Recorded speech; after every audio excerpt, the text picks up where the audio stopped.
Muy bien, muy buenas noches, estimados estudiantes. A ver, quisiera saber si me escuchan para poder continuar.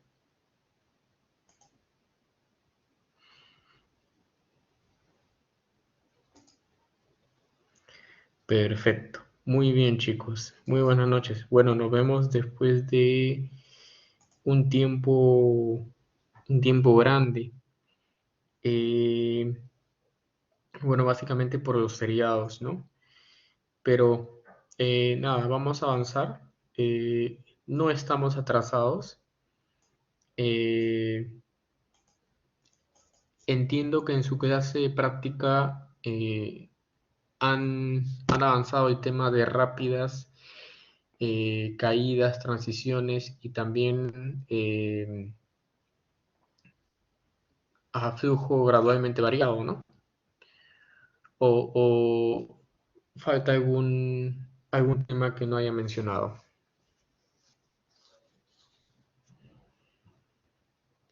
Me parece que es ese. Estamos a la par, me parece, ¿no? Con las clases prácticas.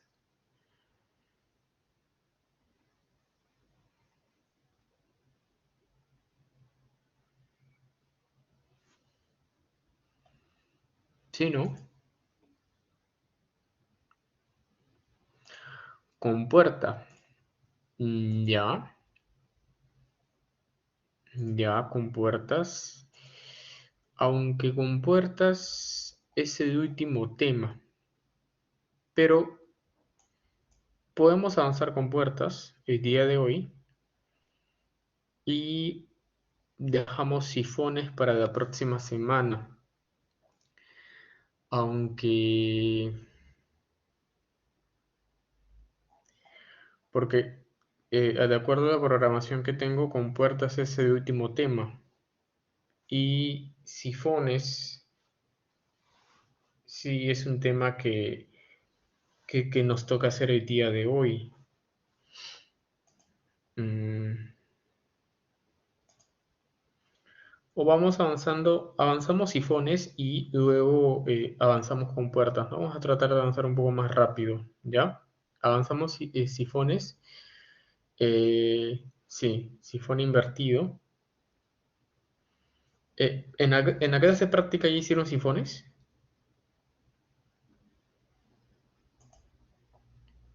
Quiero saber eso para también estar a la par, ¿no? Con la clase práctica.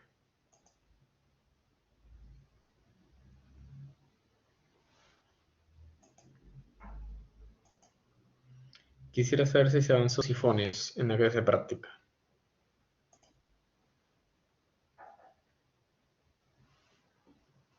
No, no se ha avanzado. Han hecho con puertas. Ya. Mm, Vamos a avanzar los sifones entonces. Y como no es muchos sifones, es rápido. Y luego avanzamos con puertas, ¿no? Algo rápido. ¿Ya? Así lo vamos a manejar, ¿no?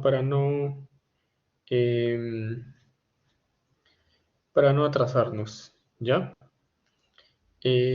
Otra cosa que quería comentarles es respecto al examen. Perdón, a la práctica número 2. Entiendo que la práctica número 2 es esa semana, ¿verdad?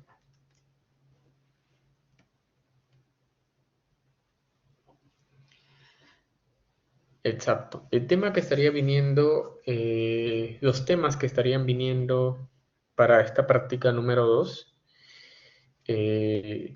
son básicamente flujo gradualmente variado, ¿no? El tema de termofijos, integración gráfica, eh, integración por partes, ¿no? Eh, y el tema de transiciones rápidas y caídas, ¿no?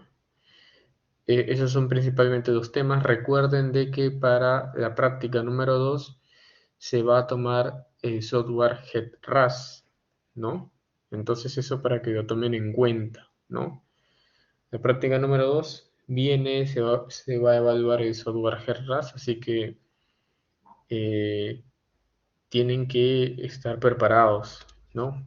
Para eso me parece que se han hecho ejercicios tanto en la parte práctica como también en la parte teórica. Entonces, allí hay que repasar, ¿no? Principalmente para continuar con los avances respectivos. ¿Qué más? Quería comentarles respecto al trabajo final. Me gustaría también ver, sí, justamente eso, ¿no? Justamente me has leído la mente, ¿no? Vamos a avanzar el día de hoy y de ahí nos juntamos grupo por grupo para ver sus avances, para darles el feedback respectivo de sus avances del trabajo final, ¿ya?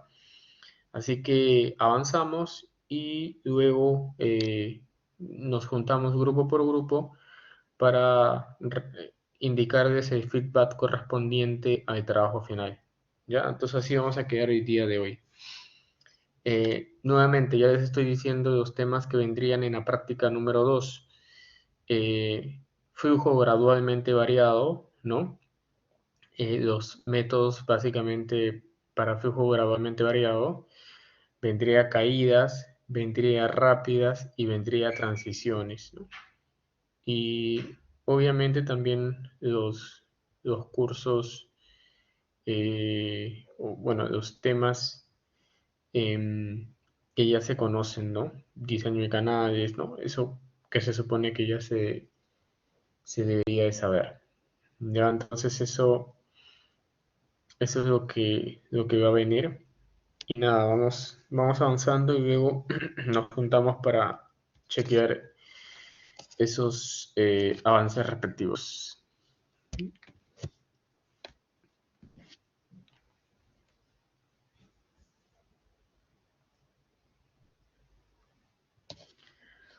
A ver, entonces el día de hoy vamos a ver sifones. Eh, ya me parece que hemos explicado en algún momento, ¿no? Qué cosa es un sifón. Básicamente se utilizan cuando tengo yo depresiones, ¿no? Principalmente. Eh, Esto es debido a las condiciones topográficas que pudiesen existir. Entonces, obviamente yo no voy a llevar un canal eh, al aire, ¿no? Tendría que considerar alguna estructura que en este caso me permita poder distribuir el agua sin afectar la conducción o el caudal, ¿no? Entonces, una de esas estructuras es los sifones, ¿no? Eh, y aquí vendría la primera pregunta. Eh, los sifones, ¿cómo van a trabajar? ¿Por gravedad o por presión?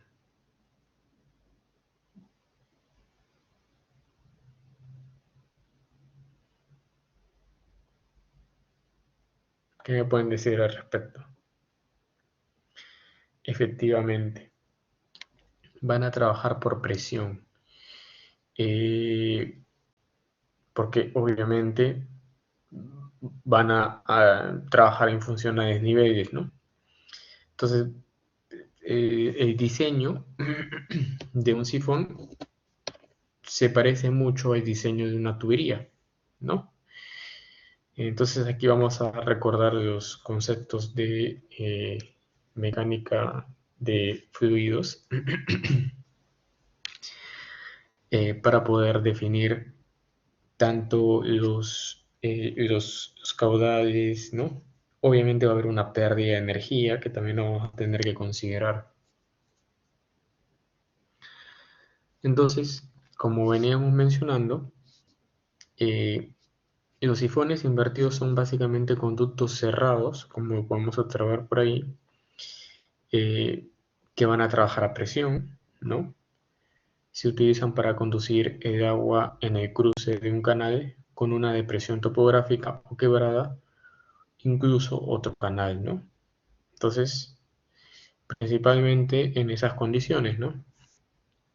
Cuando haya una depresión topográfica o una quebrada. Y eso, como les expliqué al momento de hacer sus trabajos, eh, tienen que considerarlo, ¿no? En el perfil que van a definir o que han definido en este caso para sus trabajos, ¿no? Tiene que existir esta depresión para que ustedes puedan colocar su sifón.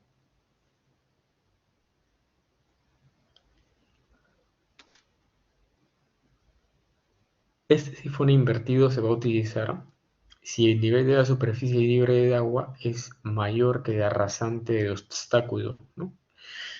Funciona por diferencia de niveles, ¿no? Principalmente, la cual debe absorber todas las pérdidas de carga que se van a generar en esta estructura, ¿no? Como vamos a ver a continuación.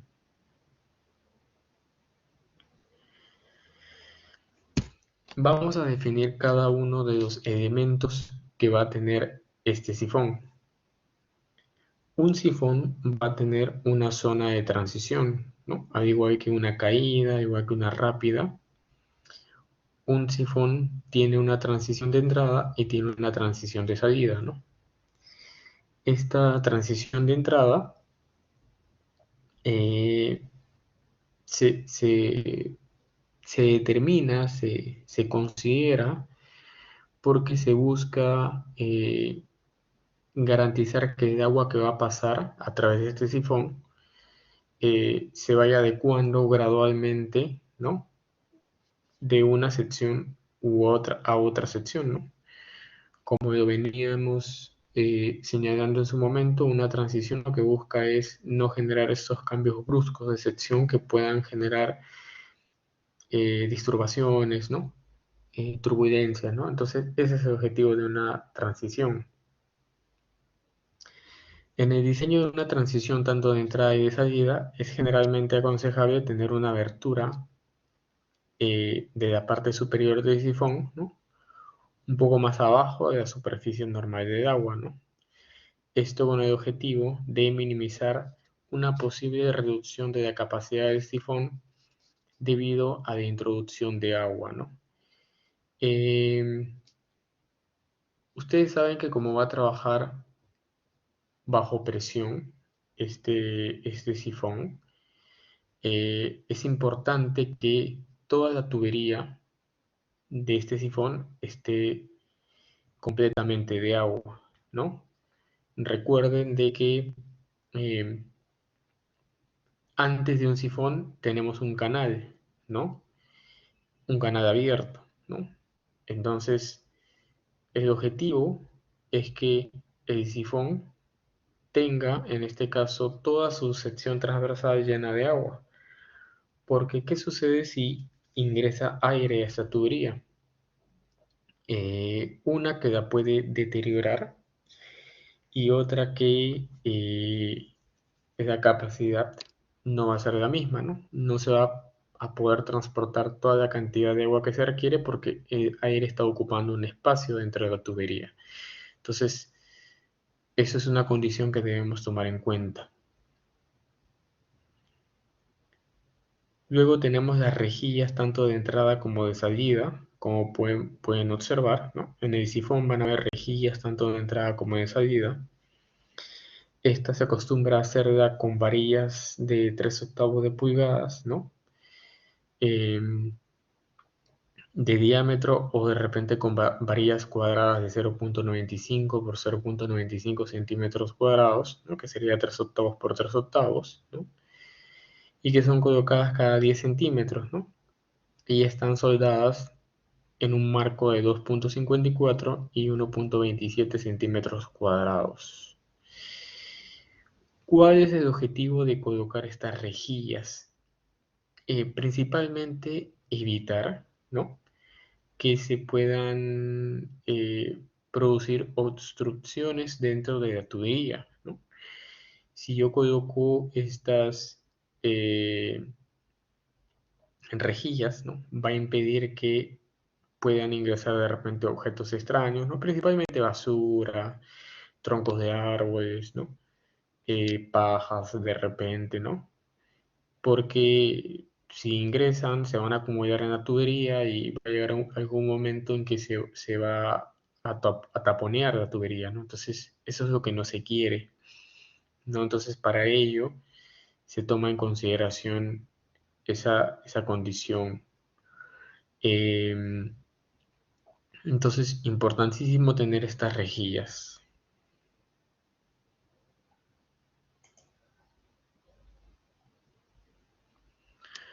Luego tenemos las tuberías de presión, em, que son básicamente las tuberías por donde va a pasar el agua. Son tuberías que transportan agua a presión, como yo venía mencionando en las diapositivas anteriores, ¿no? Eh, Importante tener en cuenta que esas tuberías tienen que estar bien ancladas al terreno, ¿no? Eh, y esto va a garantizar que los costos de mantenimiento de las mismas sean bien pequeños, ¿no? Eh, Porque las tuberías van a ser estables, van a tener buenos cimientos, ¿no? Recuerden que el agua va a pasar a gran presión, entonces al pasar a gran presión van a tratar de mover esas tuberías, ¿no? Y si estas tuberías están siendo bien ancladas, no se va a generar esta inestabilidad que se podría generar, por ejemplo. No debe haber peligro de presión tampoco, ¿no? Por desprendimiento de repente de laderas, ¿no? Pero sí acceso seguro para hacer un mantenimiento y reparación, ¿no? Al igual que todos los elementos, las tuberías, como un canal de repente, necesitan un mantenimiento y en algún momento una reparación, ¿no? Porque es parte, son materiales que se van a deteriorar en el tiempo.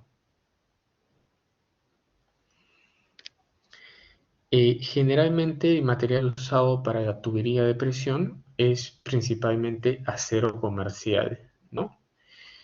Que es fabricado con planchas de acero rodadas, ¿no? Y soldadas principalmente. En general, las tuberías de acero que están protegidas por una capa de pintura u otra capa de protección pueden durar hasta 20 años. Eso va a depender también del certificado de calidad de los materiales por parte de la empresa proveedora, ¿no? Estos aceros deben pasar por ensayos de laboratorio, de abrasión, o ensayos de abrasión, ensayos de compresión o de tracción, ¿no? Que puedan garantizar la estabilidad del material, ¿no? Eso es como cualquier otro material. Además son efectivas en resistencia a impactos, pero son pesadas, ¿no? Se unen mediante bridas, ¿no? Soldadura o juntas metálicas, ¿no? Hay que evitar enterrar las tuberías de presión debido a que corren el riesgo de corroerse, ¿no? Entonces son eh, acciones que ayudan a poder mantener el material, ¿no? Si el material se deteriora, el sistema, en este caso el sifón invertido, puede correr el riesgo de desestabilizarte y fallar en este caso, ¿no? Las velocidades en el conducto por donde va a pasar el agua a través de esas tuberías, ¿no? Eh, para sifones grandes, ¿no? Generalmente varían entre 2.5 y 3.5 metros por segundo, ¿no? Mientras que para sifones pequeños, la velocidad de conducto debería encontrarse alrededor de 1.6 metros por segundo. Un sifón se considera largo cuando su longitud es 500 veces más que el diámetro, ¿no? Entonces, bajo esa condición yo podría decir que mi sifón es grande, largo en este caso, ¿no? ¿Cómo funciona un sifón? Y aquí está justamente lo que yo les mencionaba hace un momento, ¿no? Un sifón siempre va a funcionar a presión, ¿no? Entonces, como va a funcionar a presión, tiene que estar ahogado, ¿no? Tanto en la entrada como en la salida. Aquí yo tengo, y lo voy a resaltar, Toda esta es mi transición.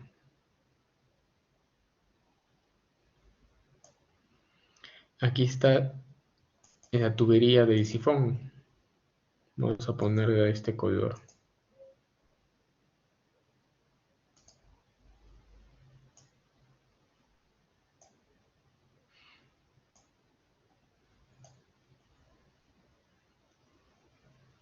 Ahí está la tubería. Y como ustedes pueden observar, esta condición hidráulica, ¿no? Porque el nivel de agua está aquí. Ese es mi nivel de agua. Ahí está. Esa condición hidráulica de ahogamiento, ¿no? Así se le conoce, garantiza de que impida que el aire pueda ingresar a este sifón, ¿no? Justo lo que mencionábamos, ¿no? Si ingresa aire, lo que va a hacer es deteriorar la estructura y por otro lado va a ocupar un espacio, ¿no? Entonces, al ocupar un espacio, de alguna u otra forma no va a tener esa capacidad para poder trasladar el agua de un punto a otro, ¿no? Entonces, esta condición siempre se tiene que dar en un sifón, tiene que encontrarse ahogado, ¿no? Para evitar el ingreso de aire principalmente. Entonces, condiciones a tomar en cuenta.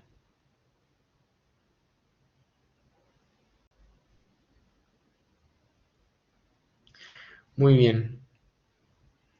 Bt lo conocemos como la velocidad media de la tubería, ¿no?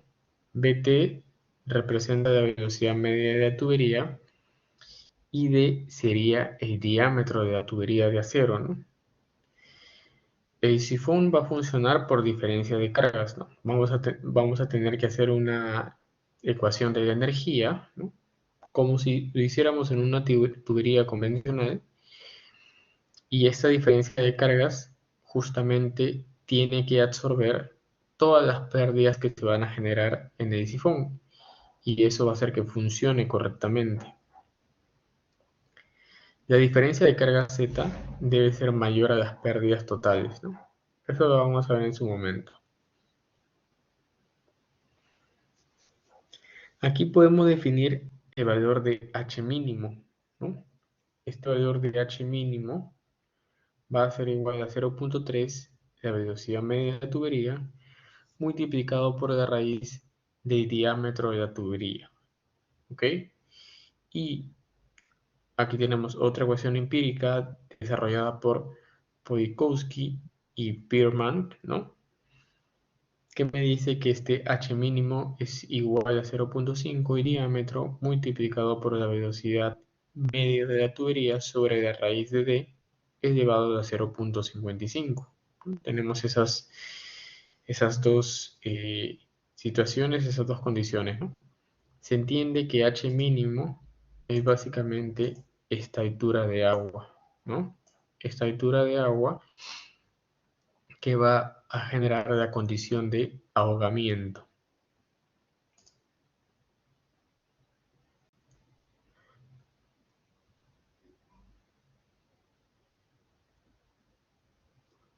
Tenemos otro elemento denominado válvula de purga de agua y lodos. ¿Para qué sirve esta válvula de purga de agua y lodos, ¿no? Esta válvula se va a colocar en la parte más baja del sifón, ¿no? Eh, y va a permitir poder evacuar el agua que se quede almacenada, ¿no? En el conducto cuando se para el sifón o de repente para desalojar lodos, ¿no? A ver, nosotros sabemos que cuando el agua fluye, no solamente fluye agua, sino también fluyen sedimentos, ¿no? Eso es común, ¿no? Todos los canales, todos los ríos transportan sedimentos, ¿no? Entonces va a llegar un momento en que el sifón se obstruya debido a que los sedimentos se han ido depositando. Esto no se genera en un mes, ¿no? Eso se genera en tiempo, ¿no? En medio año de repente, ¿no? Por lo general. Entonces va a llegar un momento en que vamos a tener que hacer un mantenimiento y descargar esa cantidad de lodos, ¿no? Que se van a depositar en la parte baja del sifón, ¿no? Entonces, justamente se colocan estas válvulas, ¿no? De purga para hacer este proceso de limpieza o reparación en algunos casos de este sifón, ¿no? Es una válvula de compuerta deslizante, ¿no? De las dimensiones que se estime conveniente de acuerdo con el caudal que se va a desalojar. Aquí ustedes van a ver, aquí ustedes pueden observar en la parte de abajo, ¿no? La zona de válvulas de purgas, ¿no? De lodos, ¿no? Aquí también ven otra imagen. Aquí está, ¿no? La parte más baja, ¿no? La zona de válvula de purgas de lodos, ¿no? Entonces, importantísimo, ¿no? Aquí también lo ven por aquí. Importantísimo considerar eso, ¿no? Porque eso nos va a permitir garantizar el mantenimiento correcto del equipo.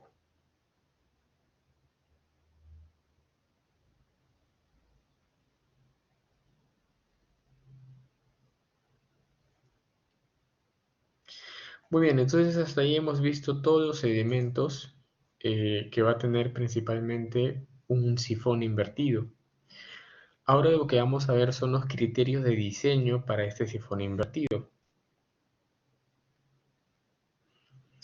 En primer lugar, las velocidades que van a pasar por el sifón tienen que fluctuar entre 1 a 3 metros por segundo, ¿no? Justamente con la finalidad de prevenir la sedimentación y también el bloqueo del sifón. Si vamos a establecer un sifón en función a una velocidad, ¿no? Este no tiene que ser mayor a 1 metro por segundo en sifones que son cortos con transición de tierra. No tiene que ser mayor a 1.5 metros por segundo en sifones cortos con transiciones de concreto. Y no tiene que ser mayor a 3 metros por segundo en sifones largos con transiciones de concreto. Como he venido diciendo en reiteradas ocasiones, el sifón va a trabajar a presión, ¿ya? El sifón va a trabajar a presión.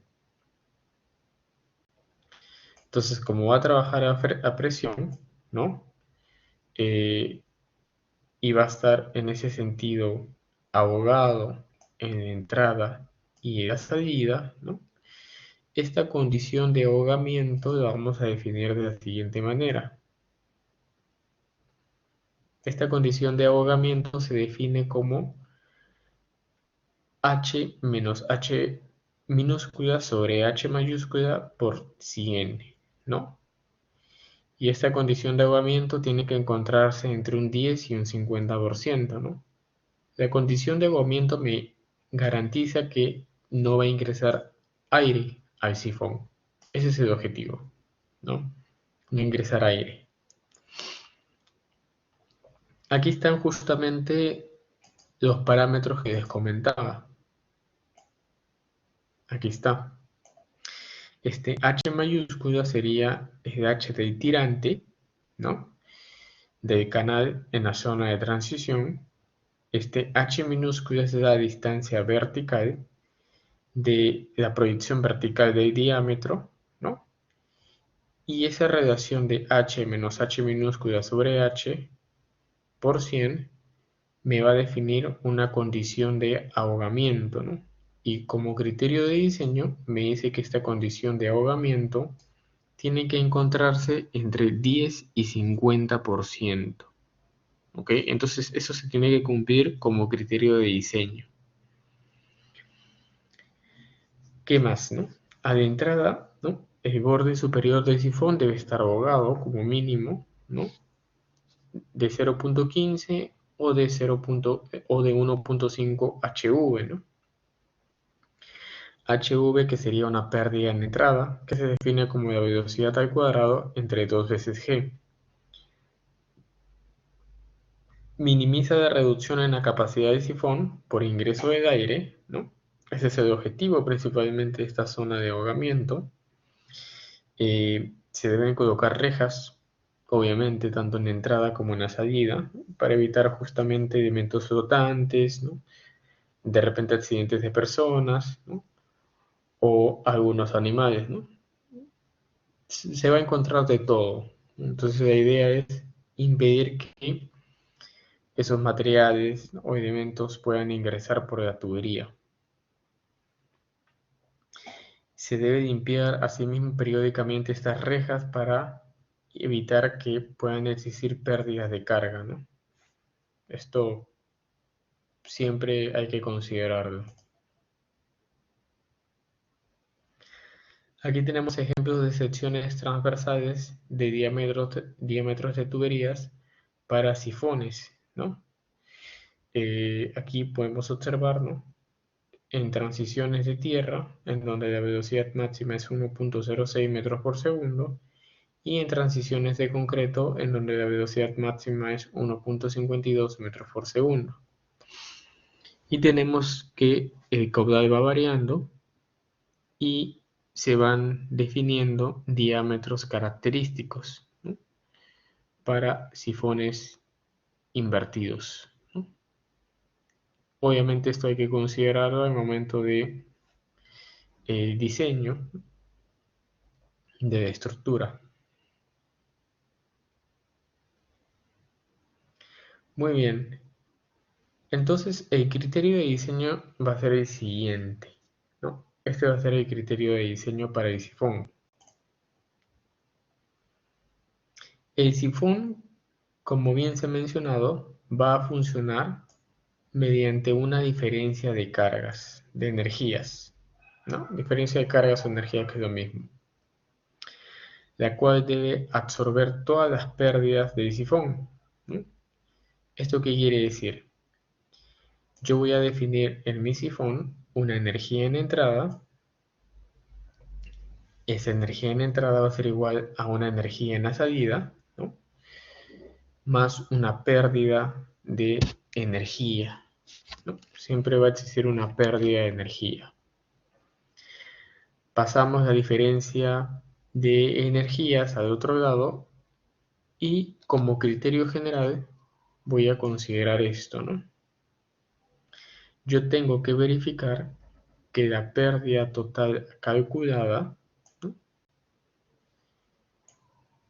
se incremente en 10% por razones de seguridad, ¿no? Este 10% es un factor de seguridad, ¿no? Entonces, de la ecuación anterior,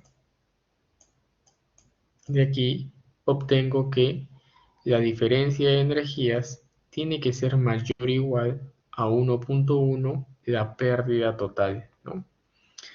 Si yo diseño mi sifón y se cumple esta condición, entonces mi sifón va a funcionar sin ningún problema, ¿no? Esto es importante, ¿no? Si yo diseño mi sifón, ¿no? Mi sifón va a funcionar sin ningún problema, ¿no? Bajo esta primera condición. Y aquí tengo justamente croquis, ¿no? Tengo el croquis. Aquí tengo mi zona en entrada, tengo mi zona en la salida, ¿no? Entonces sería aplicando energía, sería energía en C es igual a la energía en 1 más la pérdida de carga, ¿no? Sabemos que la energía, en este caso, en la primera parte tenemos energía de un canal abierto, que sería el tirante C en 6, más la velocidad al cuadrado entre 2G, más z de 6. Eso sería igual al tirante en 1, más la velocidad en 1 al cuadrado entre 2G, más z de 1. Y todo eso más la pérdida de carga, ¿no? HT.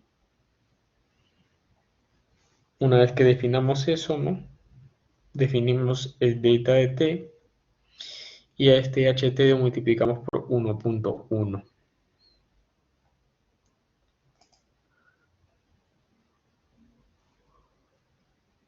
Las pérdidas de carga que vamos a encontrar son las siguientes.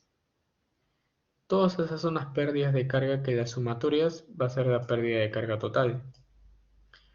Una de esas pérdidas es la pérdida por transición en la entrada, que se va a dar entre la sección 6 y la sección 5. Es decir, aquí.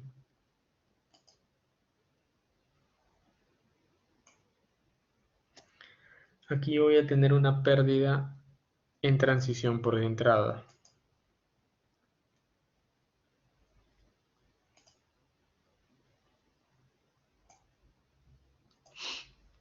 ¿Qué más? De la sección 5 y la sección 4 voy a tener una pérdida por cambio de sección.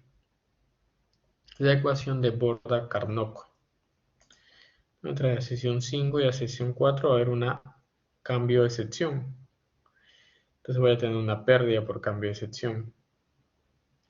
Luego, en la sección 5, que está por aquí, yo voy a tener una pérdida que se va a dar directamente por la rejilla, ¿no? De acuerdo al método de la USBR. Pérdida por la rejilla.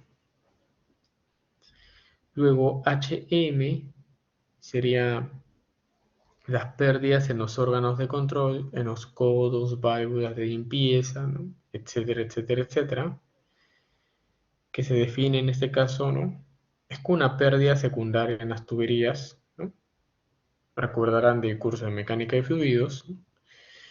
En donde HM, que representa las pérdidas secundarias, va a ser igual a K, que es la constante de los accesorios, multiplicado por HV, que sería la pérdida que está dada en velocidad al cuadrado entre 2 veces G. Luego tenemos H de 3 a 2. Igual, ¿no? Tenemos una pérdida por cambio de sección, H de 2 a 1. Tenemos una pérdida por transición ya no en la entrada, sino ahora en la salida.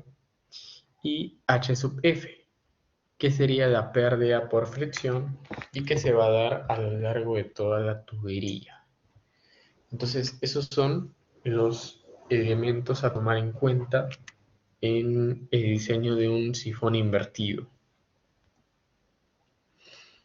Vamos a ver cada uno de ellos, ¿no? Vamos a empezar viendo la pérdida de carga por transición en la entrada y la salida, ¿no? Para ello vamos a tomar los siguientes coeficientes, ¿no? De transiciones, tanto en la entrada definido como S sub I y tanto en la salida definido como S sub 0. Para transiciones de concreto, S sub I es 0.4 y para salida 0.7. Para transiciones de tierra, S sub I es 0.5 y de salida sería 1. Luego tenemos las pérdidas de carga por la rejilla, ¿no? Estas pérdidas de carga por la rejilla se deben a que estas producen pérdidas por obstrucción, ¿no? Contracción de la entrada y resistencias producidas por el rozamiento del agua, ¿no? Con el material, en este caso con las rejas. Para ello se va a utilizar la fórmula de Krieger, ¿no? Y que da un buen criterio para poder evaluar justamente estas pérdidas, ¿no? ¿Cómo se define esta ecuación de pérdida de carga en rejillas, ¿no? H sub R es igual a K sub T multiplicado por P sub N al cuadrado sobre 2 veces G. K sub T vendría a ser el coeficiente de pérdida en la rejilla y B sub N es básicamente la velocidad a través de la rejilla, ¿no? ¿Cómo definimos este K sub T? Este K sub T como tiene que ver directamente con la rejilla, ¿no? Va a trabajar con parámetros de rejilla, ¿no? Este K sub T es igual a 1.45 menos 0.45 por A sub N, que sería el área neta a través de la rejilla, sobre A sub G. A sub G sería el área bruta a través de esta rejilla, menos A sub N sobre A sub G, todo esto llevado al cuadrado. Y B sub N, que sería la velocidad a través de la rejilla, va a ser igual a B sub ING, sería la velocidad de ingreso, todo esto por E sub N, que sería el espacio neto a través de la rejilla, y E sub G, que sería el espacio bruto a través de la rejilla y sus soportes. Entonces, básicamente está para reemplazar y para poder determinar esta pérdida de carga por rejillas.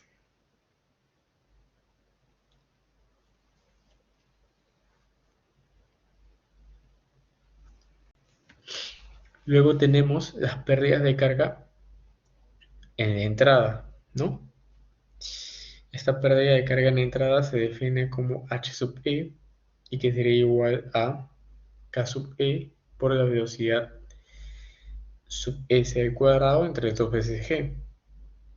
V sub S sería la velocidad en el conducto del sifón. K sub E sería el coeficiente que depende de la forma de entrada al conducto, ¿no? Entonces, ese valor de K sub E lo vamos a sacar de esta tabla, ¿no? Tenemos formas de entrada como de compuerta de pared delgada, ¿no? Con una contracción suprimida en lados y en el fondo, ¿no? Tenemos entrada con arista y ángulo recto, entrada con arista ligeramente redondeada, ¿no? Entrada con arista completamente redondeada y entrada abocinada, ¿no? Y dependiendo de eso, el valor del caso E. Luego, ¿no? La pérdida por fricción en el conducto, ¿no? ¿Qué vamos a hacer para utilizar la pérdida por fricción? Ahí hay que repasar nuevamente el curso de mecánica de fluidos y ustedes se acordarán de la ecuación de Darcy-Weisbach, ¿no?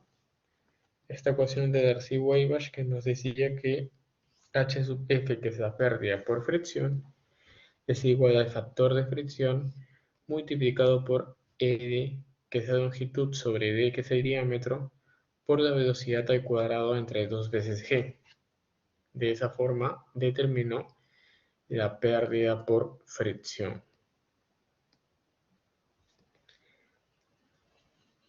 Luego tenemos las pérdidas por accesorios, ¿no? En este caso pérdidas por cambio de dirección o por codos, puede que existan codos.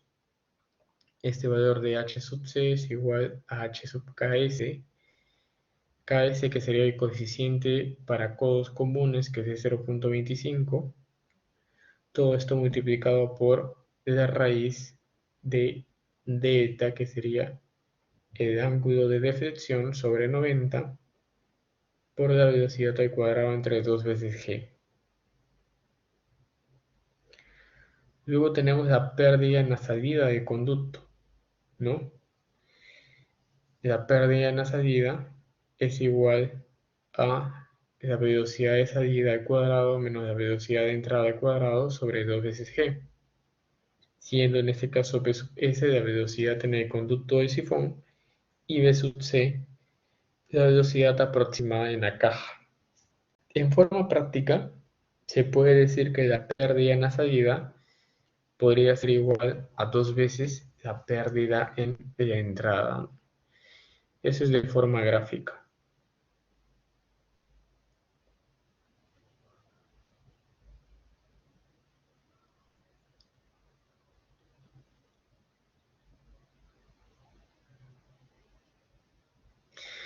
Y aquí tenemos, ¿no? Y aquí tenemos el diseño básico del sifón, ¿no? Y las pérdidas correspondientes, ¿no? Pérdida en entrada, ¿no? Defino mi sifón en función a la depresión que vamos a encontrar por aquí y las diferentes cotas correspondientes para ese canal, ¿no? Es así, por ejemplo, como ustedes tendrían que dibujar su sifón que van a diseñar producto del trabajo final, ¿no? Entonces, a este nivel deberían llegar, ¿no? en diseñar de esta forma este sifón.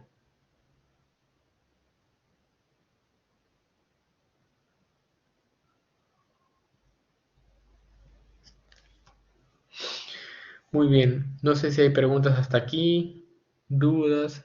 Me parece que está sencillo, ¿ah? Pero no sé si tienen dudas o preguntas referente al diseño de sifón.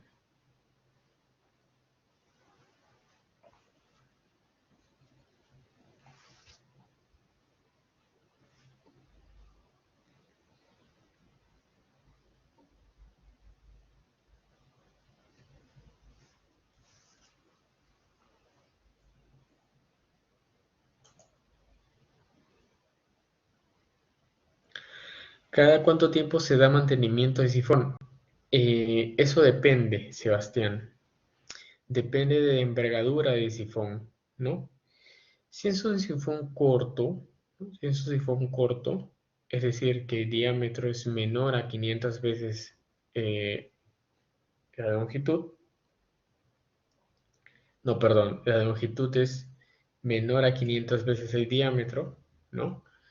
Si es un sifón corto, por lo general el mantenimiento se da cada 6 meses aproximadamente, ¿no?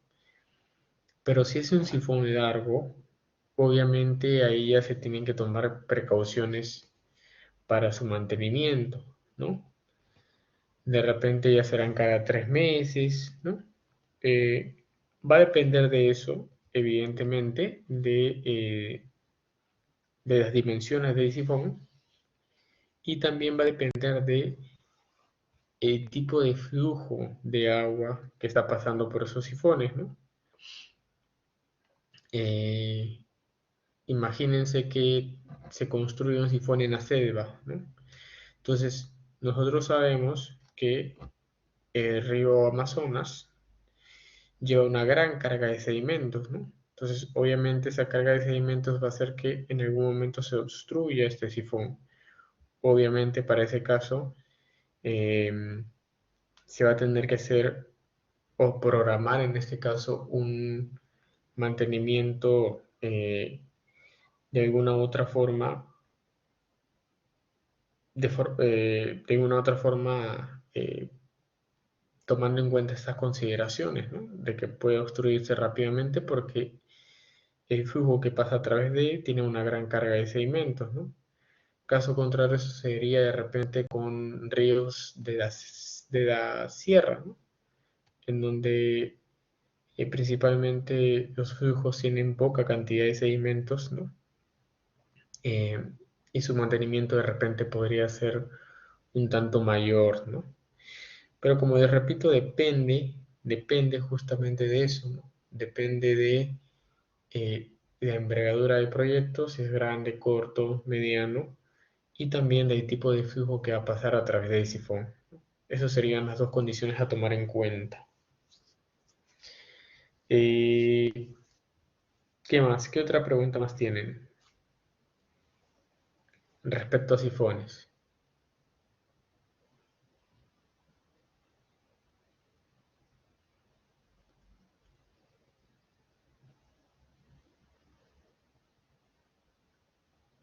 ¿Alguna pregunta más?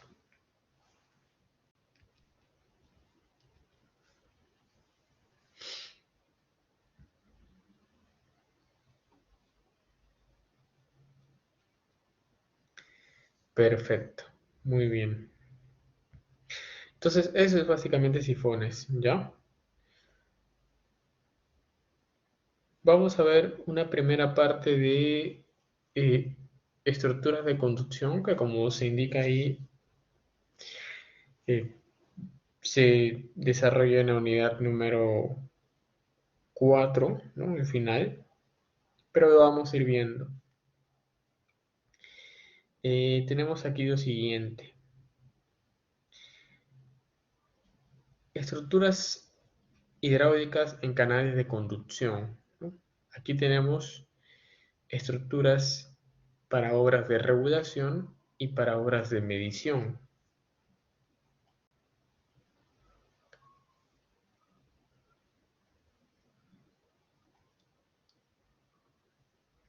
El objetivo de tener esas estructuras, una de ellas va a ser poder medir el flujo, ¿no? ¿No? ¿Y qué logramos midiendo el flujo? Uno, contabilizar la cantidad de agua que va a pasar por un sistema, ¿no? Ya sea industrial, sistema de riegos, sistema de abastecimiento de agua potable, ¿no? Abastecimiento de combustible, ¿no? Entonces, yo mido un flujo para contabilizar la cantidad. Uno. Dos. Mido para evaluar el funcionamiento de los sistemas, ¿no? Si es que los sistemas están funcionando correctamente. Investigar de repente la cantidad de dotación y abastecimientos adecuados, ¿no? Y controlar procesos de dotación y también abastecimiento.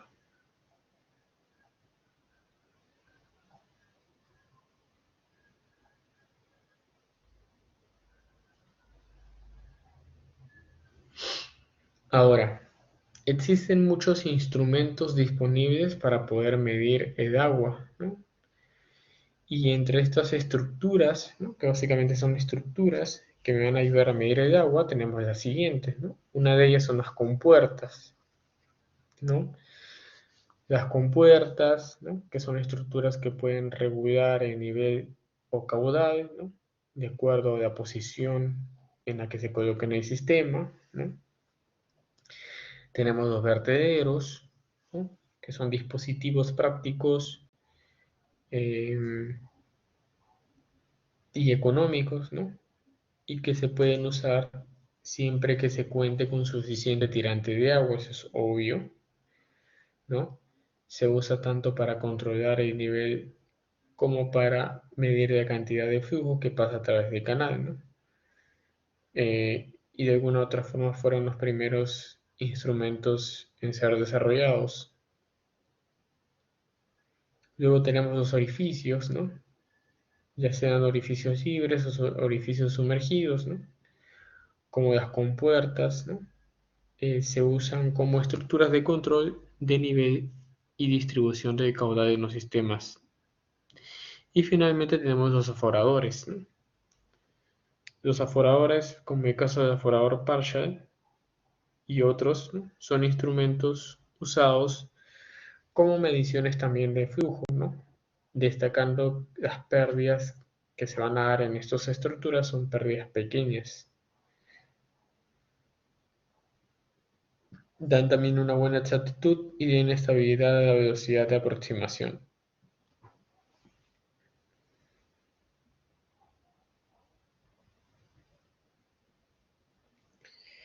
Veamos compuertas, ¿no?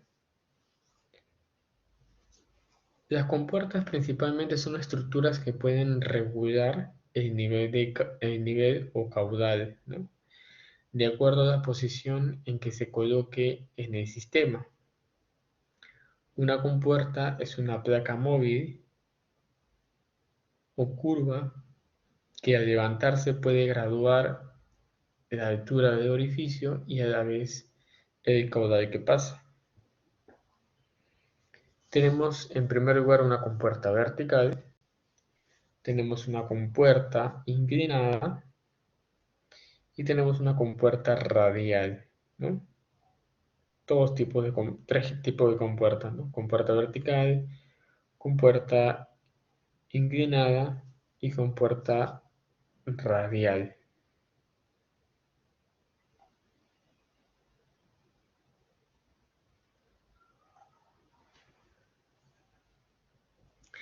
Entonces aquí podemos observar,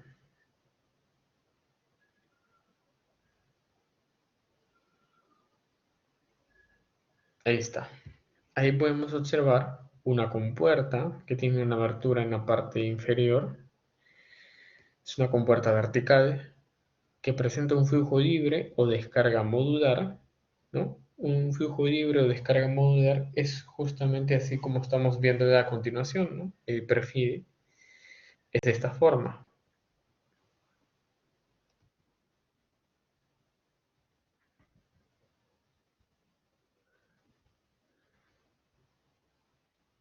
Este flujo que va a ir aguas abajo de la compuerta puede ser un flujo libre o de descarga modular, o puede ser un flujo ahogado, como es el segundo caso que estamos viendo, ¿no? Es el caso de un flujo que está ahogado.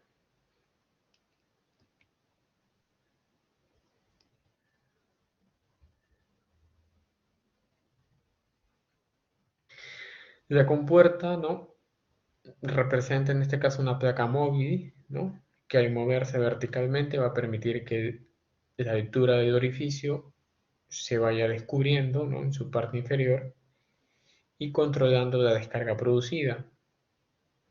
El orificio que forma parte de la compuerta, ¿no?, generalmente se encuentra en el fondo del canal y por lo general coincide con el ancho de este, ¿no? El caudal que fluye bajo la compuerta puede analizarse mediante una red de flujo también. Aquí podemos observar la compuerta y el flujo que está pasando a través de esta compuerta, ¿no?, y los distintos niveles respectivos, ¿no?, siendo A en este caso la altura de la compuerta, como podemos observar ahí. C sub C sería el coeficiente de contracción y I sub 2, que vendría a ser la profundidad contratada o contraída. Elementos a tomar en cuenta.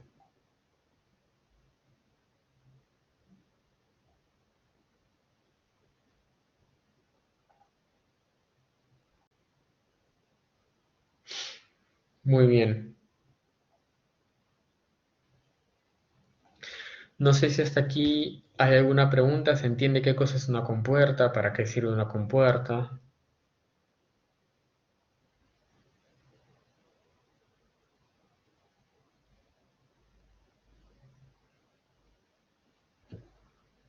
¿Ninguna pregunta? ¿Todo está claro?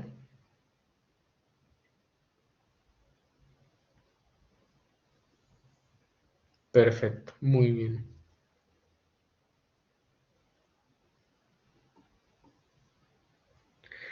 ¿De qué depende el tipo de compuerta que use en mi proyecto?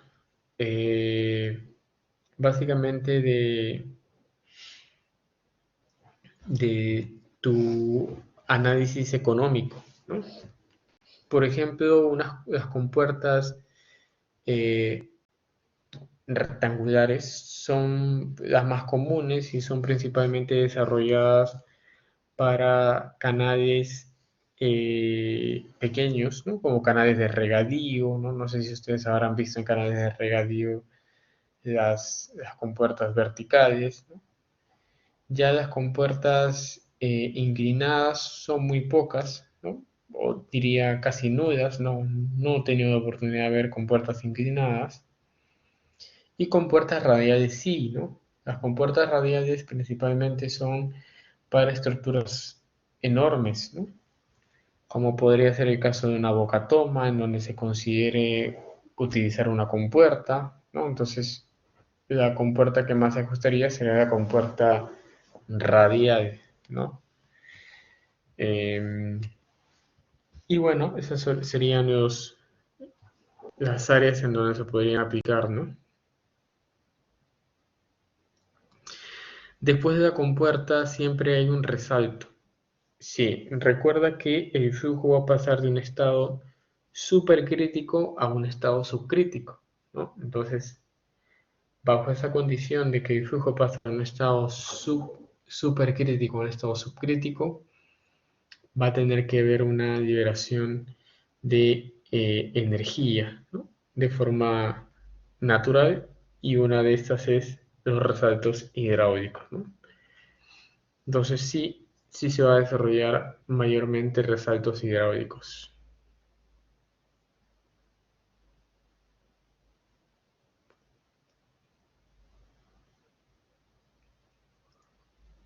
Muy bien, chicos.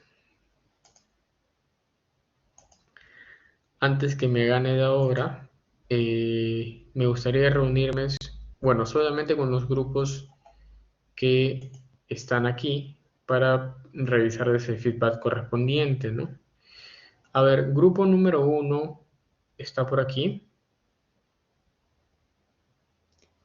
Grupo número 2, levanta la mano, ¿eh? Grupo número 3 y grupo número 4.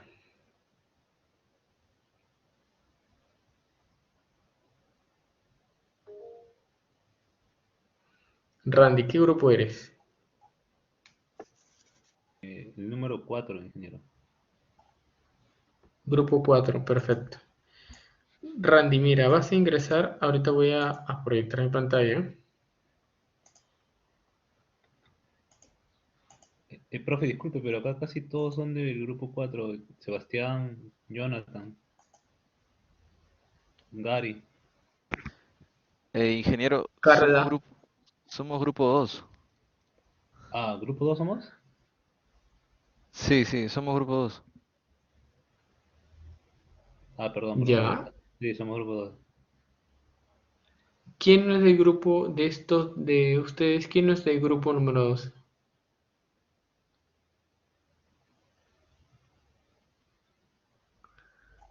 Ahora vamos a ver.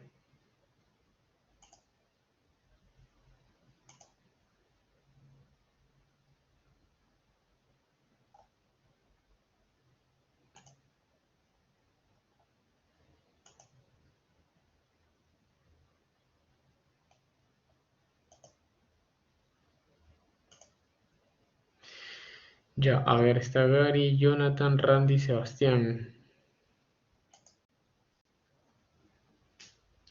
¿Y Robert y Carla están ahí?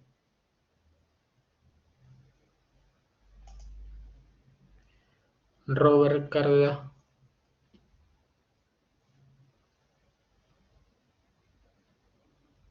Bueno, aparentemente no están. Eh, no han avanzado entonces. Ya, Carla.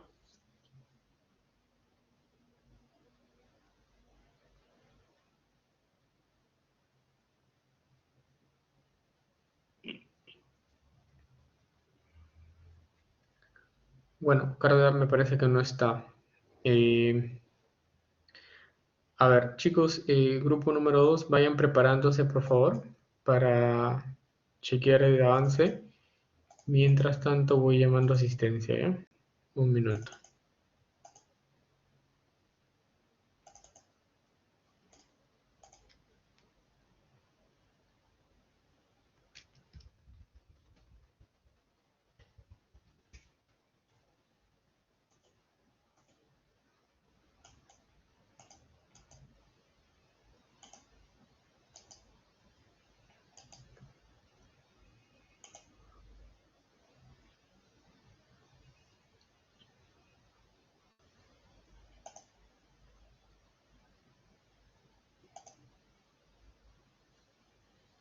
Ya, vamos viendo.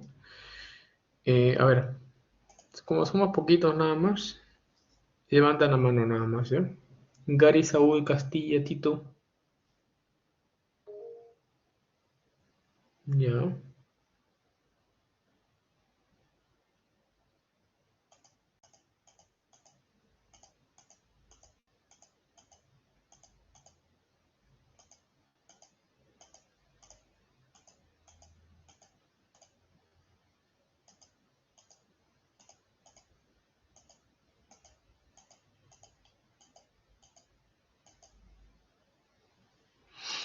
Em, Jonathan Luis Cuadros Aguirre.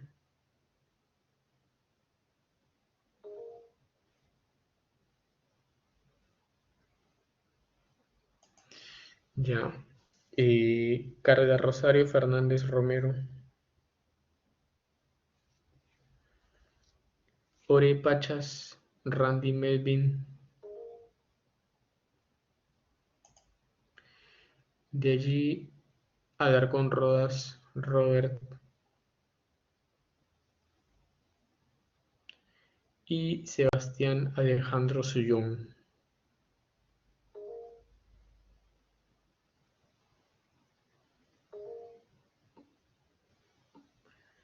Ya, ya un momento. Suyón y Alarcón.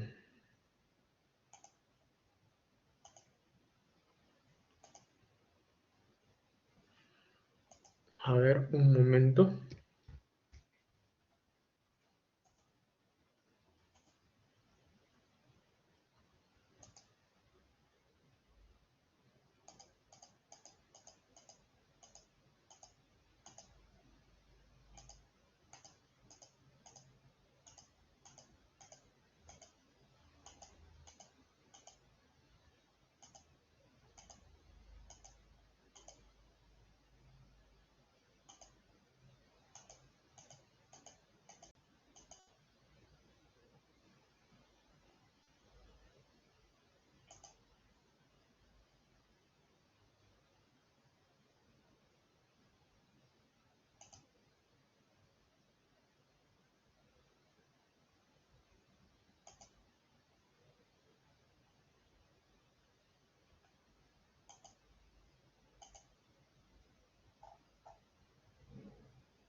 Muy bien, chicos.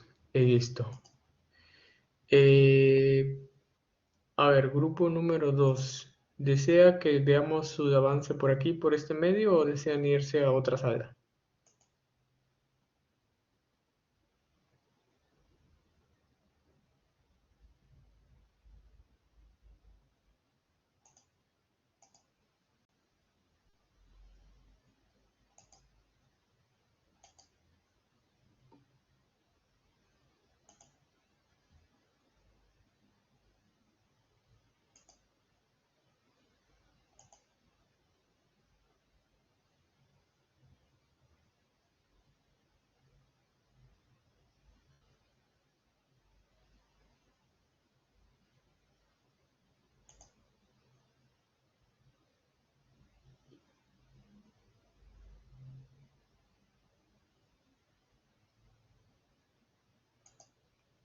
Ya.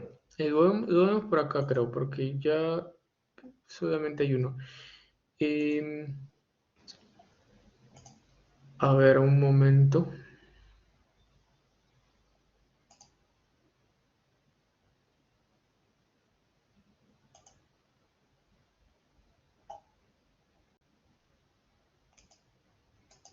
¿Cómo hacemos? ¿Me muestran su avance? ¿Quién va a proyectar su avance?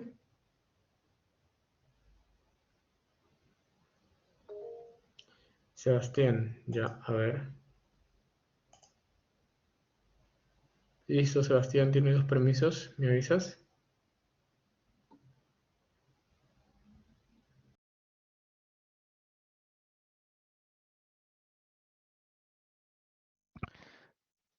Ya lo comparto, ¿no, ingeniero? Sí, compartido. Ya.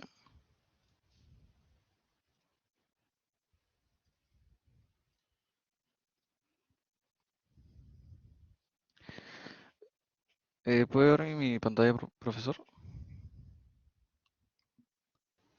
Sí, sí se ve tu pantalla. Con mi grupo hemos estado avanzando a la parte de hidrodinámica y justamente yo he diseñado la parte de las secciones de Río Jequetepeque. He diseñado esto. He trazado un tramo en el río. O sea, primero saqué un archivo de Global Mapper y lo importé al GECRAS. Y en el GECRAS está el RAS Mapper. Y ahí diseñé el río. Luego hice cortes, cross section de cada 100 metros. Y, y lo que tengo es esta simulación de inundación, profe.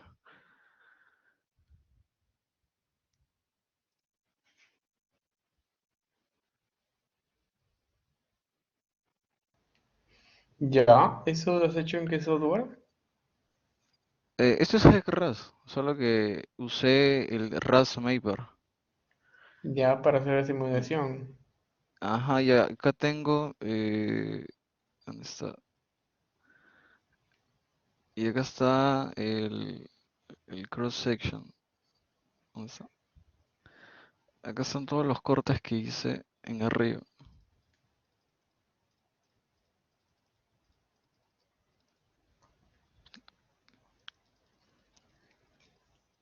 Ya. Lo que sí tenía una duda era el caudal para considerar, porque las indicaciones dicen que hay que considerar un caudal que como que rompa la estructura de la represa, ¿no? Y que Claro, provoque inundación. sí. Sí, sí, justamente esa era también mi duda, ¿qué caudal consideraría? Porque, a ver, yo utilicé condiciones inestables para, para para que se sobresalga el río. Usé un caudal de 3 metros cúbicos por segundo. O sea, lo hice en intervalos de tiempo. En 2 horas comenzaba con un caudal de 30 metros cúbicos por segundo, luego en 1 hora llegaba a 100 metros cúbicos por segundo, y al final, la siguiente hora, llegaba a 30 metros cúbicos por segundo. Y o sea, interpolé los caudales. Ya. Pero mira, aquí lo que hay que hacer es algo bien sencillo. ¿Ya? Eh,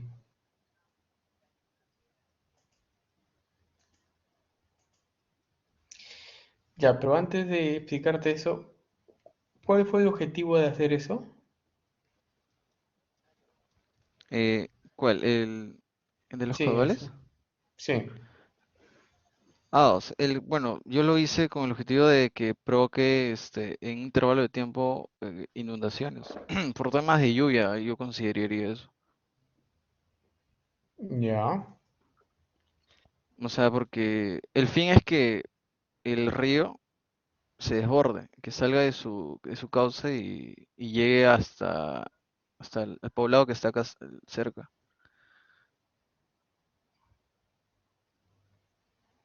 Yo lo hice de acuerdo a eso, profe.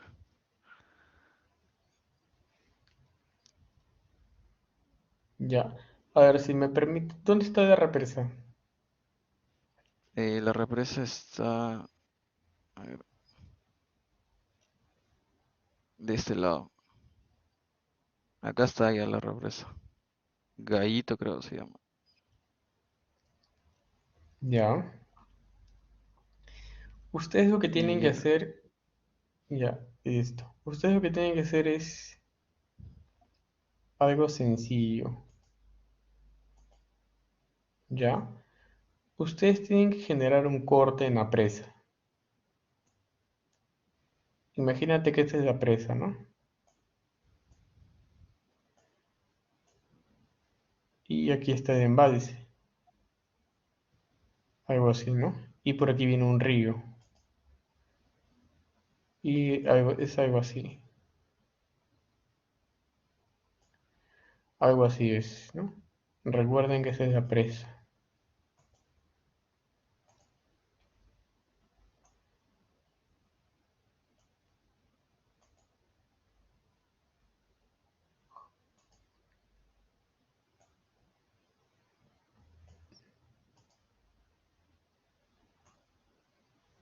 Así, ya. Ustedes tienen que generar un caudal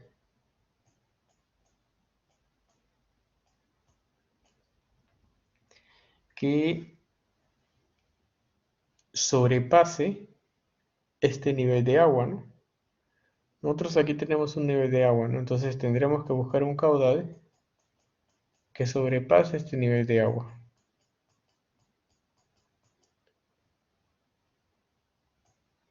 Eso es lo que hay que generar, ¿no? Un caudal que sobrepase este nivel de presa, perdón, ¿no? Pasando este nivel de presa, se podría decir que la presa falló, ¿no? Y evidentemente esa condición hará que mi canal se inunde también, ¿no?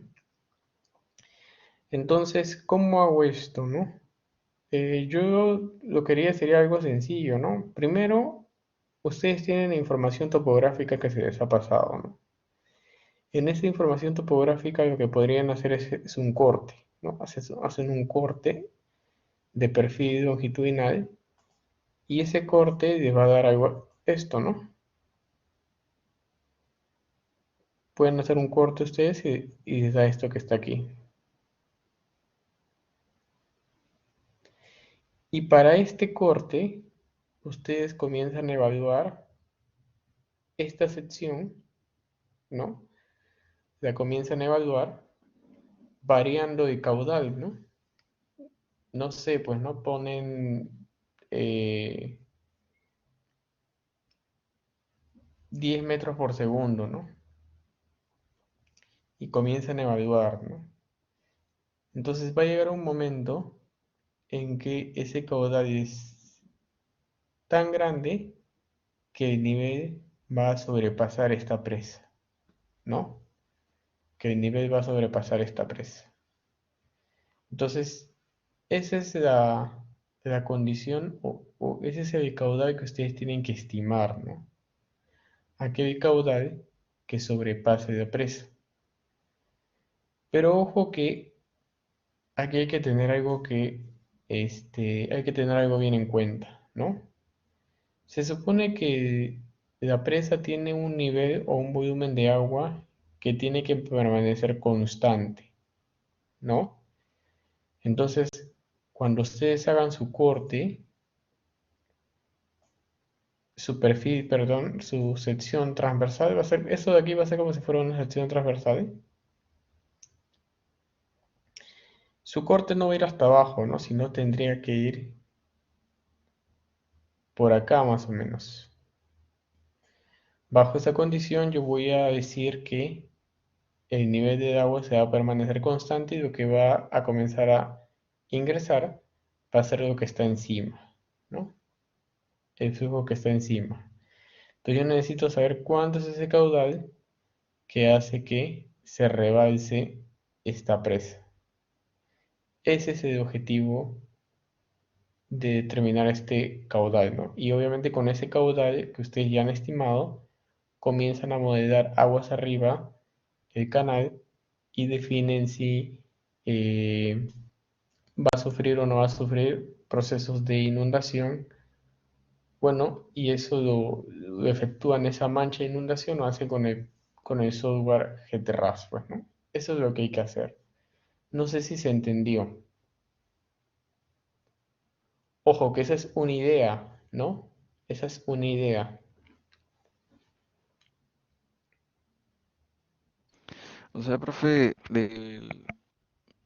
porque yo tengo un plano de curvas de nivel del área de trabajo. O sea, a partir de ahí yo Ya, tengo que trazar un perfil longitudinal de la represa claro, y ahí modelar en GECRAS y claro.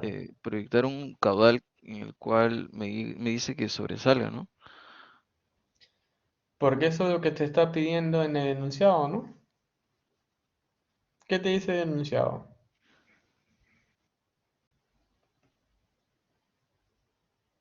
Ah, sí, sí, sí, profe.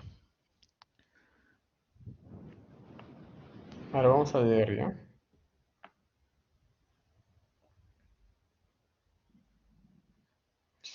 Dice, el objetivo es generar un flujo de corrientes que ingrese a la presa, ¿no? Considerando caudales que puedan generar el colapso de la estructura existente, ¿no? Que les permite identificar probables zonas de inundación, ¿no? El caudal es una consideración que debe hacer el grupo, ¿no? Entonces, ¿cómo yo sé que el embalse va a colapsar, ¿no? Cuando sea rebalsado, evidentemente, ¿no? Y la forma de poder hacerlo es haciendo esa pequeña simulación, ¿no? Y evaluar cuánto sería en este caso ese caudal que hace de que se rebalse esta presa. Y obviamente esa condición va a generar que se desarrollen zonas de inundación, aguas arriba de repente, ¿no? O de repente aguas abajo. Y sobre la base de eso determinar todos los parámetros que se les está pidiendo. Eso es lo que tienen que hacer.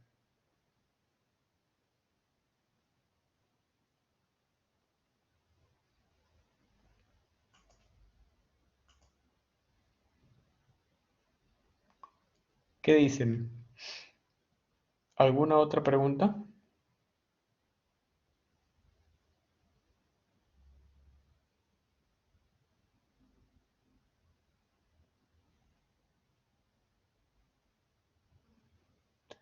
¿Quedó claro, chicos? ¿O hay alguna pregunta? Profe, pero ¿cómo haría el diseño de la represa en GECRAS? A partir del perfil. Claro, a ver, lo que tú vas a hacer es lo siguiente.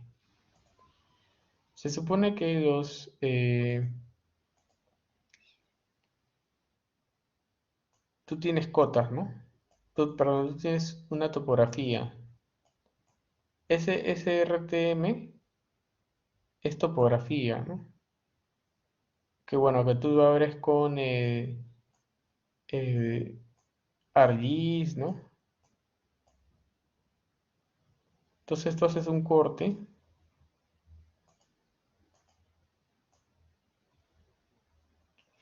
y ese corte obviamente lo haces en una zona estratégica, ¿no? De la presa.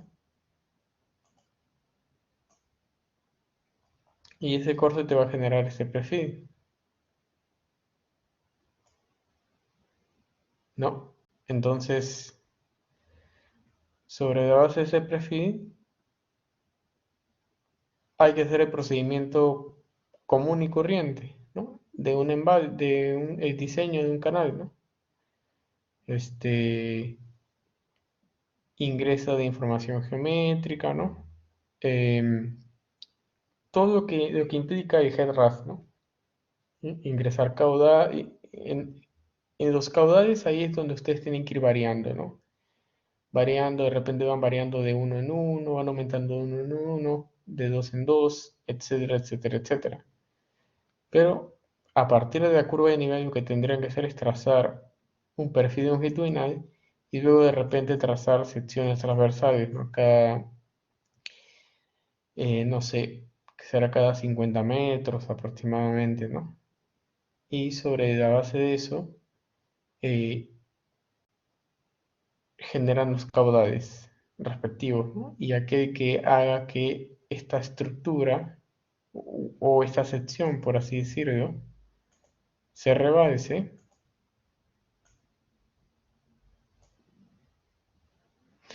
Entonces, el caudal que van a estimar es aquel que haga que se rebalse, pues, ¿no?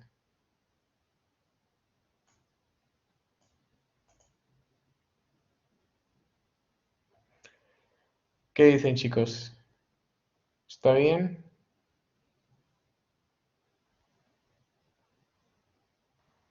Profe, o sea, es hacer un perfil a lo largo de la represa. Sí, esa sería una alternativa de poder definir, o cómo tú te darías cuenta que tu presa va a colapsar. ¿Mm? Mm, bueno, sí, no. Si no evalúas, no vas a saber cuándo va a colapsar, pues.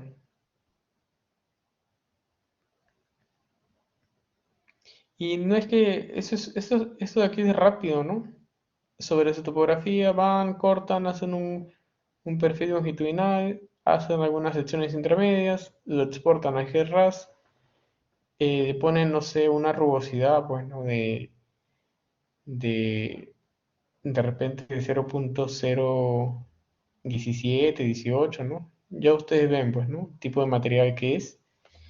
Y sobre ello comienzan a variar los caudales, ¿no? Hasta que el caudal haga que se rebalse, ¿no? Como ustedes saben, no sé si ustedes ahí en las imágenes que me mostraron de GEDRAS, ahí yo vi varias secciones que estaban inundadas, ¿no? Entonces algo parecido tiene que ser aquí eh, para evaluarlo, ¿no?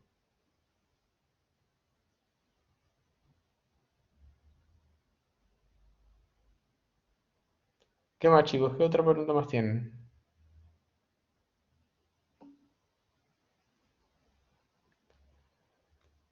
Los parámetros U y V. Los parámetros U y V son, eh, en este caso, como se trata de un software bidimensional, eh, tendrán aquí que estimar los valores de velocidades en las dos direcciones, ¿no? Eh, ¿Qué más? Caudales en las dos direcciones también. Eh, Eso es lo que te piden, ¿no? Tú sabes que cuando tú haces tu GRAS, resuelves, hay una opción de cuadro de resultados y en la opción de cuadro de resultados ahí tendrán que sacar esos valores que se están pidiendo, ¿no? Eso es.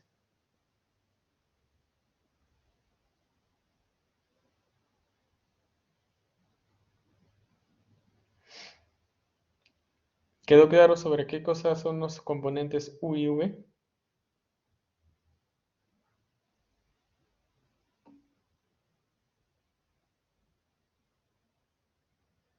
Muy bien. ¿Consultas o ya todo está claro, grupo número 2? Bueno, que es el único que está presente, ¿no? Y es el que ha hecho su avance. Profe, eh, ¿y si importo un archivo de ArcGIS o Global Mapper al GECRAS y ahí mismo trazo, o sea, como hice en lo que le acabo de mostrar, si trazo un río, digamos que un diseño de canal en la represa y trazo secciones transversales cada 50 metros, sería lo mismo que usted me dice, ¿no? ¿Cómo, comer? No te expliqué. No te entendí. O sea, lo que le acabo de mostrar yo lo importé o sea, de ArcGIS y Global Mapper. Todos Ya, esos lo importé al GECRAS. Y lo mismo puedo ya. hacer entonces con la represa. O sea, tendría que tomar el Ah, área sí. solamente de represa, importarlo y trazar como que un canal en solo la represa. Y ahí Sí, hago cross section cada 50 metros, como usted dice. exacto, exacto. Así tienes que hacerlo. Es básicamente importar nada más. No es que vas a tener que generar los puntos ni nada por el estilo. Es importas nada más, ¿no? En mi Ah, ok. caso, yo no lo hacía bueno, yo no utilicé mucho este software bidimensional, pero yo lo hacía, por ejemplo, en Civil 3D. Tenía mi topografía, trazaba mis alineamientos, trazaba mis secciones transversales y todo eso lo importaba al GEDRAS. El GEDRAS ya cargaba la información, yo le metía los datos como son rugosidad, caudales y procedía a resolver. Entonces algo parecido a lo que tienen que ustedes hacer.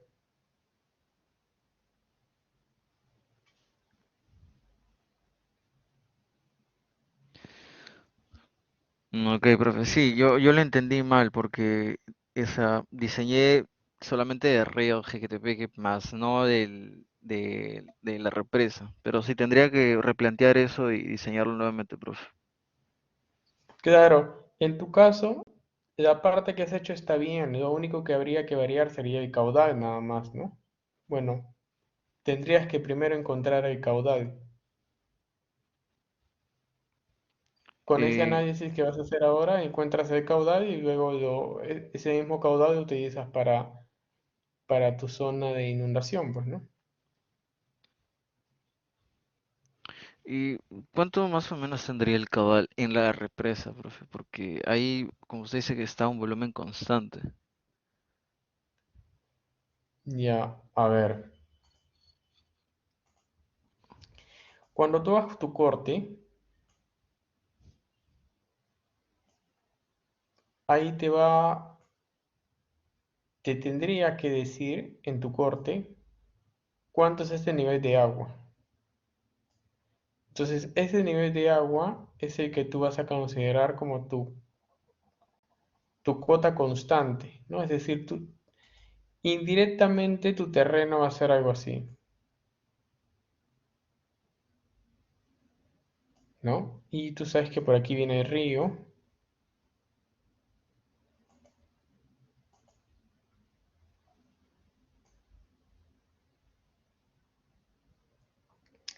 ingresa, ¿no? Una cosa así. Eh, entonces, en este caso, ¿no? Va a ingresar con un caudal, ¿no? Y va a ir aumentando, va a ir creciendo, ¿no?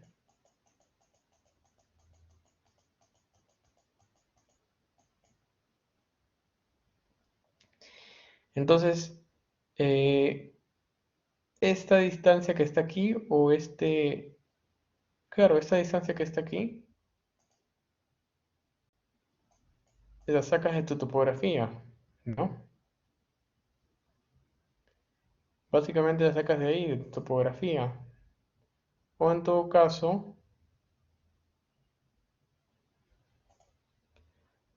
caso, a ver, vamos a ver.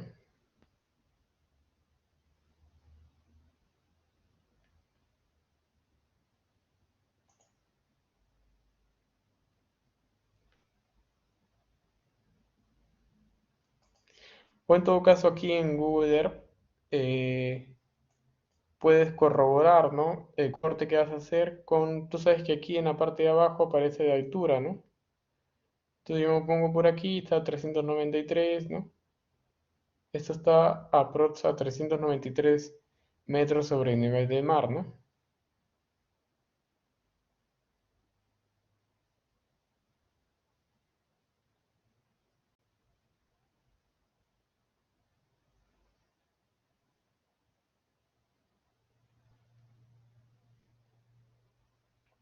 Ahora sí quedó claro.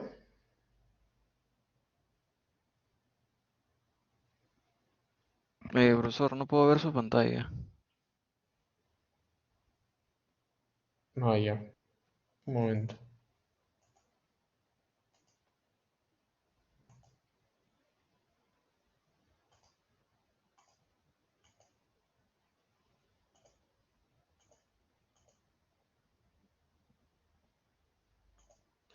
Ah, ya, a esto decía, ¿no? Aquí tengo el Google Earth. Si yo pongo mi mano en mi cursor por aquí, en la parte de abajo, aquí donde dice elevación, marca 393, es decir que la cota de agua es 393.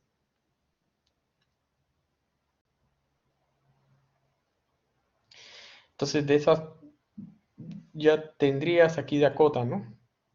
Y ya con esa cota podrías trazar, ¿no?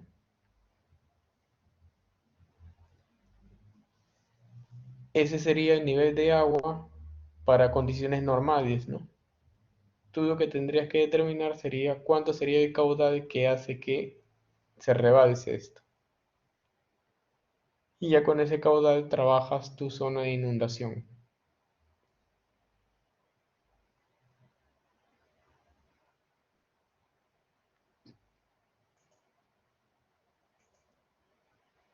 Ahora sí, Listo, profe, ¿más sí, sí. claro? Ya le entendí, ya le entendí.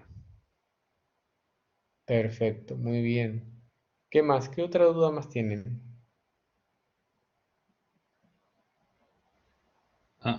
Sí, profe, con respecto a la compuerta, se lo pregunté en clase también. Solamente puede ser rectangular porque el diseño de nuestro canal es trapezoidal y mis compañeros me estaban preguntando si la puerta puede ser de esa forma trapezoidal o solo comienza como un canal rectangular y con una transición pasa a trapezoidal más adelante. Ah, ok. Sí, yo pensé que tú te referías a los tipos de compuertas que habíamos visto, ¿no? Que eran tres. Un tipo recto, inclinado y radial, ¿no? Eso es en términos de cortes, ¿no? ¿Te acuerdas que vimos uno recto, uno inclinado y uno radial, ¿no?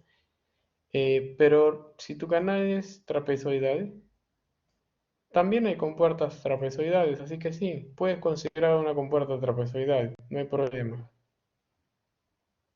Ah, ya, profe, muchas gracias.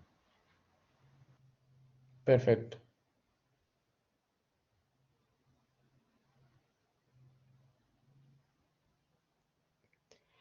Muy bien, chicos.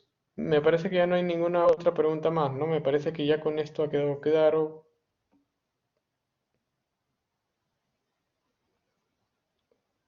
Para subir el agua. Para subir el agua se puede usar gradas. ¿Cómo es eso para subir el agua?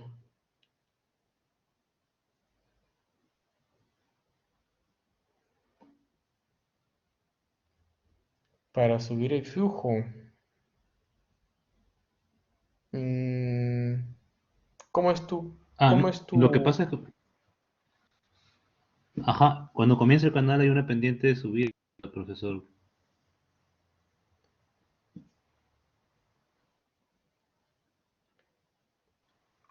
O sea, de la cota ya, de a salida ver, de la represa, hay una subida. a ver. Es decir, que su corte es algo así.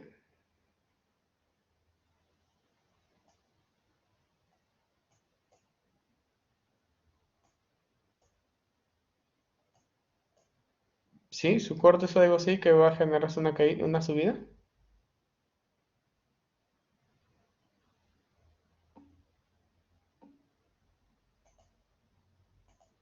Ya. Mm, ya. Allí podrían, es que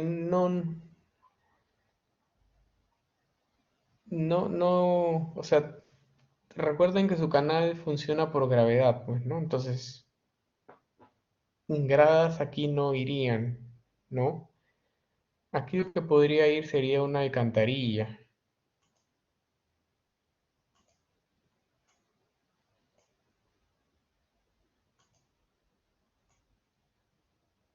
algo así, ¿no?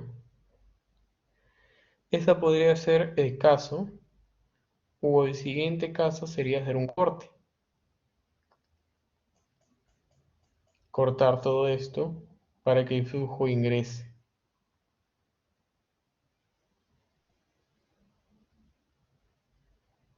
¿Ya? Eso podrían considerar.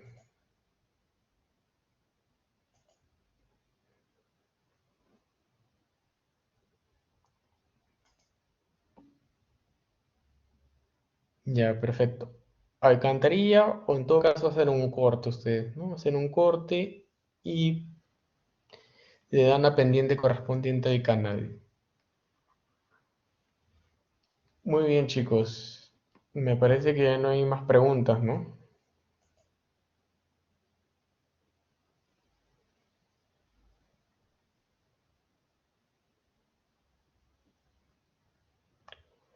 Muy bien, entenderé que ya no hay ninguna pregunta más. Y bueno, nada, chicos, continúen. La próxima semana igual nos juntamos con todos los grupos, bueno, los que estén en este caso, eh, y vamos absorbiendo algunas otras preguntas más que puedan existir para la presentación del trabajo final, ¿no? Recuerden que esta es la semana número 13, la próxima semana es la semana número 14 y ya sería de esta semana que viene a la otra la sustentación final, así que, bueno, nada, ya deberían estar avanzados, ¿no? La próxima semana nos juntamos para revisar nuevamente esos avances eh, y con ello ya ir cerrando las sesiones de asesorías para el trabajo final. ¿Ok? Nada, chicos, muchas gracias por su participación, agradeciéndoles que estén presentes siempre en clase y bueno, nos estamos viendo la próxima semana. Sebastián, dime. Profesor, una última consulta. Para la PC2, todo se resolverá en Excel, ¿verdad? Sí, pero de igual forma déjame confirmarlo con el coordinador del curso, ¿ya? Yo le estoy enviando a tu delegado el día de mañana eh, algunas precisiones respecto a la práctica número 2, ¿ya? Para que se los comparta con ustedes, Ok, profe. ¿ya? Sí, déjenme confirmar, chicos, eso, por favor, ¿ya? No les podría decir sí exactamente, de repente hay algo que se ha modificado. en términos de las indicaciones. Así que el día de mañana, en el transcurso del día, les estoy informando y dando precisiones de cómo vendría la práctica número 2. ¿Ya? Perfecto, chicos, muy bien, muchas gracias y nos estamos viendo la próxima semana. Buenas noches. Muchas gracias, profe. Buenas noches.